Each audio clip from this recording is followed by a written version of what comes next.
Hi everyone, and welcome to the start of Module 6 from your student teaching experience. During week 6, you're going to need to make sure to schedule your second site visit with your supervisor. This, as the syllabus states, is to be completed by no later than end of Module 7. However, if you are experiencing difficulties scheduling with your supervisor, as long as we have this in by, I would say, middle of week 8, we will be fine. Now, as far as the TWS for the week, I have that pulled up on a separate document over here, and we're going to take a look at what you're going to need to do. Basically, you're going to need to gather your pre-test data as well as your post-test data, and you're going to look at it first as a whole class. Then you're going to analyze it as a subgroup.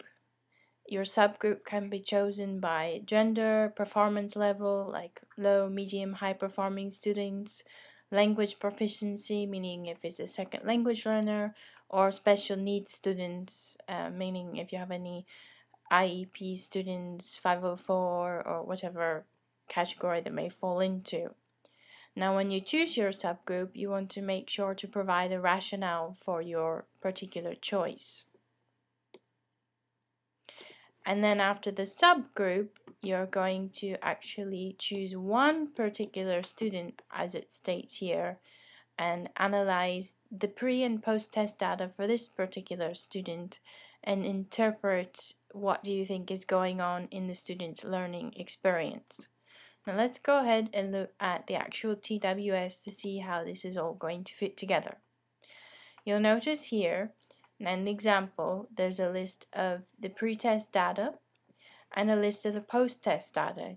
You can see from the pre to the post-test that there is an increase from 1 to 6 students, as well as in the below expectations, it fell from 10 students being below expectations to 4 students being below expectations. Now, everybody does not have to be up in the exceeds category, but your goal is to reduce the amount of below expectation students as possible. The hopes is that, of course, we always want 0, but that maybe you have between 1 to 3 students from the entire class in this particular area, and usually those students that will remain in this area have an academic improvement plan of some sort. Now, based upon the whole class post-test data, you're going to write a 1-paragraph interpretation as to why you think the results moved from the pre-test data results to the post-test data results. And then based upon your post-test data, you're going to write 1 paragraph analyzing whether or not you thought your instruction was effective or not, as well as the assessment tool you used. So basically, here you're going to interpret just the data, and here you're going to interpret your teaching strategies and the assessment tool. And as I stated, then you're going to choose a subgroup. You're going to take the pre-test data just from that subgroup, and then the post-test data just from that subgroup. You're going to want to discuss the characteristics of the subgroup here, and then, as it says, 1 to 3 sentences provide a rationale for your choice. Now, scrolling down further, here is where, after you take out your subgroup, this is where the remainder of the class's data will go.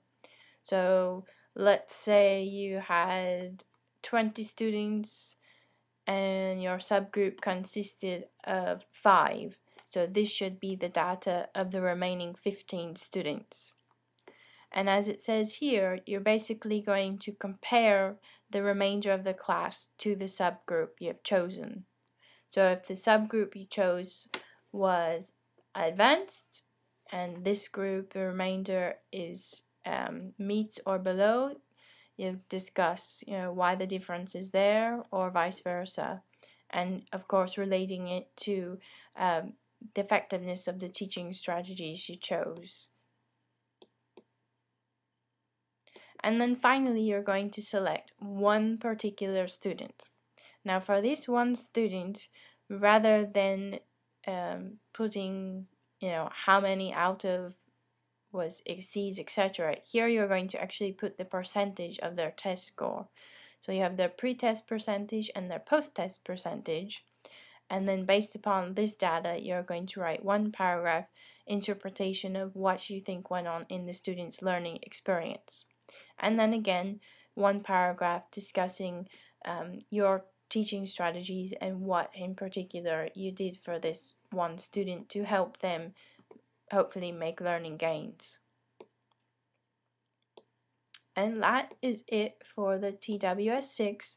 You do not need to include another copy of the post-test as you submitted that earlier on with your TWSs.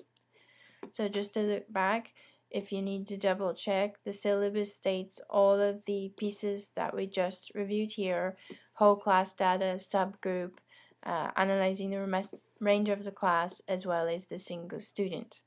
Other than that, you have the one question in the teacher's lounge. As you can see, you're required to have at least one posting with a minimum of 1 to 2 sentences. However, as I've mentioned previously, I strongly encourage more participation, because this is your opportunity to share what's going on in your classroom and get feedback and suggestions from your peers, as well as for you to offer suggestions as to how you think your peers can improve. If you have any further questions, please do not hesitate to ask, whether by email, by Skype, or by phone. Hope you have a great week 6.